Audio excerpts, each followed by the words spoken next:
Everyone. Thought I'd read a little bit of news with you today. Uh, this one's a doozy. Um, are indoor vertical farms really future proofing agriculture? If you've been following along with me and sort of my approach, I think you may already know what my answer is to this. But let me just bring up a little adage that I heard um, probably 15 years ago or so. If you see a newspaper headline, a news headline in which it's phrased in the form of a question, the answer is probably no. And this is definitely my answer to this. Are indoor vertical farms really future proofing agriculture? No. Uh, Take a look at this. First off, would you want to eat food that comes from somewhere that looks like I don't know, like a storage unit? That's up to you. So let's just go through and I'll highlight some points here. All right, this is in San Francisco. This is from The Guardian, which is a British news outlet. But oh, how cute. They have robots named after the Beatles. Uh, Rows illuminated by colorful LED lights. It's hard to not sound like an advertisement for vertical farming, whether they're trying to make a sort of dispassionate assessment of what's going on here. It's hard when you read articles like this not to see them as basically advertisements. So let's see some examples of that here, right? Neighbors in jumpsuits, right? You know, clean suits. Inspect the greens for any defects, but there are almost none. This then the pesticide-free product, wow, is packaged and put on a truck to be delivered to a local market where the customer becomes the first person to touch it. I guess we're supposed to be excited by that. Welcome to the world of indoor vertical farming. Depending on who you ask, will either revolutionize the future of agriculture in a warming world or is a problematic climate solution due to its high energy costs. Okay, energy costs aside, I think that there is a way bigger problem here, which is that this is the opposite of an elegant growing solution. How many points of failure do you think there are in this system, right? If you don't have electricity, or if the price of electricity varies, if it goes up when you aren't expecting it, this is not going to work. All sorts of things can break here. This would not stand a chance against something like a solar flare. This would cease to work. We're moving into an age where climate change is changing what we grow and how we grow it. Ultimately, I think we're future proofing agriculture for our species. To this, I would say if you really want a future proof agriculture, uh, you should be growing outside. You should be focusing on things that grow in about as wild a way as possible. Not this, which is kind of the opposite, putting in hundreds of steps into a system which no one person understands, controlling it with so-called AI. This is just, to me, reeks of bullshit. The world's population expected to reach 10 billion, and it's going to require a 70% increase in food production. You hear things like this all the time, and it's like we could be producing way more food if we wanted to, but as it stands right now, the problem really isn't that we can't produce enough food. It's that The means of production are owned by robber barons, rent seekers. And so this is a sort of false problem that's presented to us, I think. Agricultural land in short supply thanks to climate crisis and urbanization. Why is agricultural land in short supply? I don't know. Bill Gates seems to be interested in it. A bunch of rich dicks are interested in buying farmland, but to say that this is thanks to the climate crisis and urbanization, I'm sorry, but that just doesn't make any sense. Today's food systems are not ready. Well, yeah. Industrial food systems are not ready because industrial food systems are not the answer. Okay, so there are 2,000 vertical farms in the US growing produce such as lettuce, herbs, and berries. I'm sure they're growing lettuce and herbs. I am a little skeptical about this berries thing. Show me a profitable indoor growery of berries and let me know how much those berries cost. They can operate 365 days a year regardless of weather conditions. Wow. To that I say, so what? You can have lettuce in the middle of the winter. This is sort of addressing a non-problem. We don't need lettuce in the winter. This is not a life or death issue. Okay, they raised a lot of money. Yeah, of course they did, because they're good at doing what companies like this do, which is spew sort of gussied up statistics about what it is that they're selling. Walmart's interested. Uh-oh. I'm sure this lettuce is. That's the other thing. They're claiming this is organic, so they are not feeding this with salt. I'm a little skeptical on what they're feeding these plants with. So sort of water soluble organic minerals. If that's what it is, stop. That's insane. Okay. Plenty will be also growing in Driscoll's strawberries indoors at their Laramie, Wyoming research and development farm as part of a new agreement. Read between the lines here. That means that they're trying to grow strawberries. Show me the strawberries that are being grown with electricity and are cheap enough to be sold to anyone who's not a billionaire. I don't believe this. Okay. Critics say the massive energy costs needed to run vertical farms and greenhouses make them less eco-friendly than their branding suggests. Okay, so this is just energy, first off. Pay no mind to all of the metal and LEDs and weird stuff that you need in order to make this work. Okay, so not just electricity to power the lights, but electricity to maintain a consistent temperature. Questions about how they can truly feed a world that relies on calories from grains such as soy, corn, and wheat. They can't. There's no amount of electricity that could do this. And why would you want to? Again, this is the opposite of what I would consider to be an elegant system. This is saying we're going to eliminate everything that nature naturally does and focus solely on producing a green that has no caloric value to humans. This is a cute trick, but is, I think, ultimately hogwash.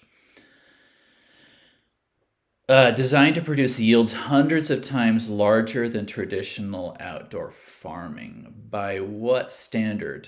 how much space they use, because you're building up. Again, they go on to describe this later, but this is just smoke and mirrors. Or that they use 90 to 95% less water, since they can recapture and recycle water rather than waste it due to poor irrigation and evaporation. Well, poor irrigation, yeah, that's your problem. Uh, Evaporation, sure. Fully traceable from seed to shelf, stays fresh longer. I don't. Show me the receipts on that. And there's little risk of bacteria like E. coli. Okay, let's go back to this picture here. People in clean suits. Uh, I don't know if you've seen Jurassic Park, but that's just not the way uh, an ecosystem works. You will be creating a niche for new bacteria to live in a system like this. And whatever they're using to keep this clean, I don't think is something we probably want on our food. So I don't, this idea that there's going to be less things like E. coli. E. coli doesn't come from growing outside. It comes from growing outside in an industrial way. It comes from bad practice growing outdoors. And you are basically tempting the fate of nature by creating these clean areas. And I think all these places are ultimately probably going to get pretty plagued with some sort of new bacteria that will find a way of feeding on these new niches that they're creating. Okay, so demand for locally grown food. Recent failures of the supply chain due to the pandemic has made the practice, which is popular in other places, especially attractive. All right, so the CEO of Manhattan-based Bowery Farming says, "What's clear to me is that we're living in an increasingly unreliable and uncertain world. We need to find certainty and reliability, and we need to act now." Come on. Like, yes, we're living in an increasingly unreliable and uncertain world. Instead of addressing any of the root sources of this unreliability and uncertainty, you think that you can just engineer your way out of a problem. And that providing lettuce to people is somehow going to change the game. All right. Again, it's like, please, can you not sound like an advertisement while doing journalism? Smart farms in the Northeast collect billions of real-time data points via sensors and cameras that feed into machine learning algorithms to provide their produce to more than 1,100 grocery stores. Yeah, billions of real-time data. I'm sure. Yeah, I'm sure there's sensors everywhere. Machine learning algorithms. So what are these machine learning algorithms doing other than giving them more water, more light, whatever? This is all just fluff. I'm sorry, but if you're trying to do responsible journalism, this sounds like an advertisement. In the process of trying to find solutions to vulnerabilities, they're gathering the kind of knowledge that plant growth and agronomy that would take a traditional farmer outdoors hundreds of years to accumulate. I think that this is complete hogwash. The sort of data that they're gathering, first off, is going to have no use to somebody who's farming outdoors. And so the kind of knowledge about plant growth, no. You're gathering information about how to grow plants under lights. in a temperature controlled environment. Traditional farmers, hundreds of years. This is just the degradation of farmer based knowledge, the denigration of this sort of saying, oh yeah, this guy doesn't probably know very much about how to grow a plant outdoors, and certainly not how to do it in an elegant way. We're reimagining farming and reinventing the fresh food supply chain and rebuilding one that's a lot simpler, safer. Okay, simpler? No. This is not by any measure. Are you insane? This is not simpler. Safer? Again, I think that you are creating conditions which will are tempting fate in nature, right? This is still nature you're dealing with. As much as you would like to eliminate that, much more surety of supply and ultimately is more sustainable as well. More surety of supply, I'm not sure I believe that. If you, as a premise, assume that there's always going to be cheap electricity, have fun with that. Okay, so not everyone is optimistic, right? Lettuce for rich people, right? Yeah. Problems that, yeah, indoors growing can bypass, but huge energy costs, right? This is just not how it works. And people who are like, oh, just put up more solar panels. And they go on to say this, right? If you were to do that, you would need a lot of solar panels. At which point, you should be asking yourself, if you're using solar panels to generate electricity to power LEDs that then grow lettuce indoors, what the hell is your problem, right? Come on, like this is insanity. And the fact that it's sort of gussied up in this sort of market speak of these CEOs, I think is really disgusting. Okay. This is something you should attune yourself to as you consume media, right? This is from The Guardian, which is less less obvious in its sort of corporate ownership, but it's like, yeah, I think you can see, you can read between the lines here, and this is an exercise that I hope we can engage in more as we move forward. They don't release data on how much energy they use. I'm sure it's not a small amount. Over 100 times as much energy as outdoor lettuce growers in Arizona.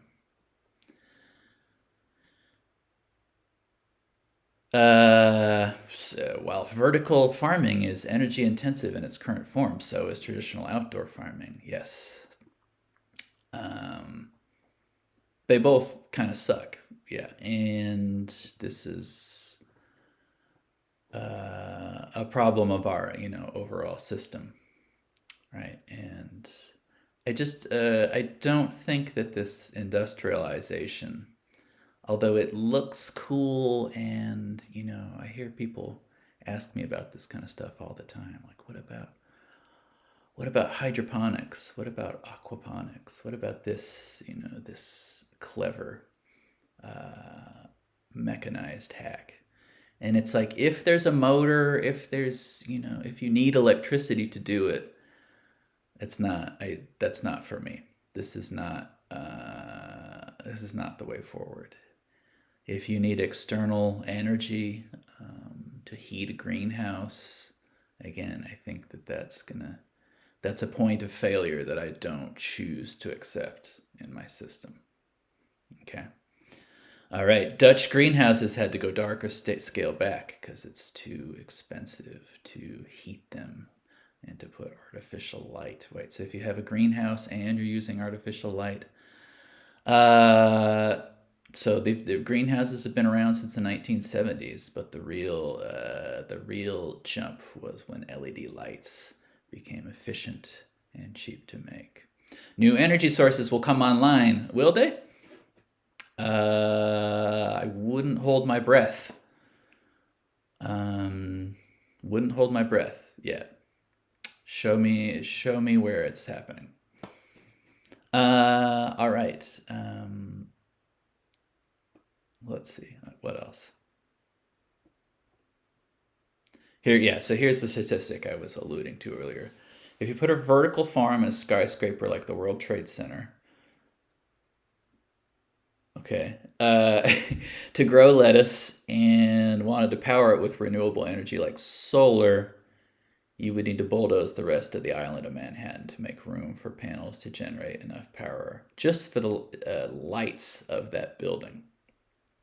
Okay, so this doesn't even cover climate control, which is probably equally as expensive electrically. Uh, we're just at the start of the vertical farming journey, and this is not going to progress much further than where it's at, simply because the amount of light that it takes to grow anything actually interesting is not there. And they say that here. About one third of tomatoes are grown in greenhouses, but they don't see them as a right fit for vertical farms since they require 60% more electricity to grow than lettuce. Um, yeah. Field crops are always going to be the best way to do calorie grains, they also say.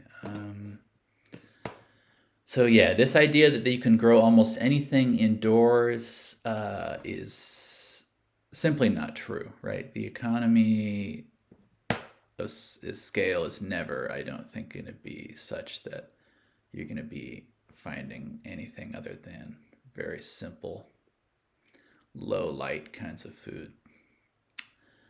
Uh, they also said there was at one point they claimed that they're going to be growing a bunch of other stuff. Okay, yeah, researchers are redesigning plants to grow in these new systems.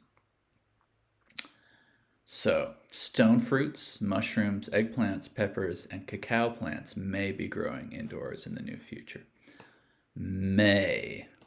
Again, it's like, can you please stop sounding like an advertisement? It ruins the legitimacy of your journalism.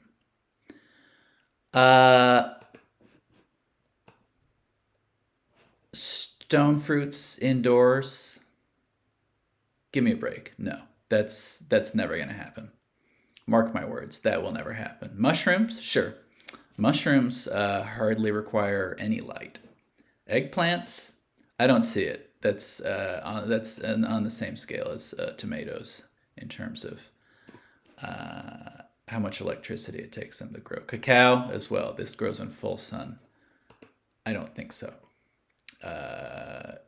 Not that I'm consider myself to be some major soothsayer, but I think I can safely say that of the plants they list here, only mushrooms will be growing indoors. They already are, right? This is something we've seen, but literally nothing else on this list will be growing indoors in the near future. Mark my words.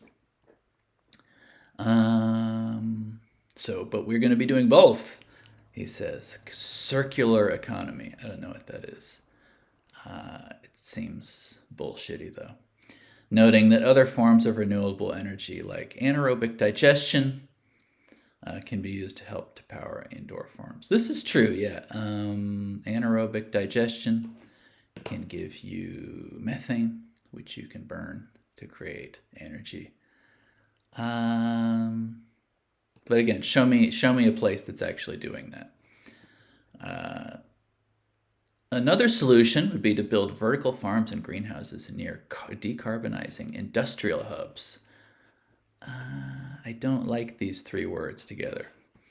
That are trying to reduce their greenhouse gas emissions so farms could capture their heat and carbon dioxide to save electricity costs. Uh, isn't it's yeah. People are saying indoor grown food isn't necessarily better for the environment. They're only going to enhance it or make food supply systems better for the world. Yeah. Call me when someone's doing anything other than lettuce, right? Or just basic leafy greens with this. If you want leafy greens in the winter, I guess do this. But that's pretty much the extent of it, unless you're doing some really serious electrically expensive growing for anything other than leafy greens. Uh, in conclusion, are indoor vertical farms really future proofing agriculture? No. Big surprise, right?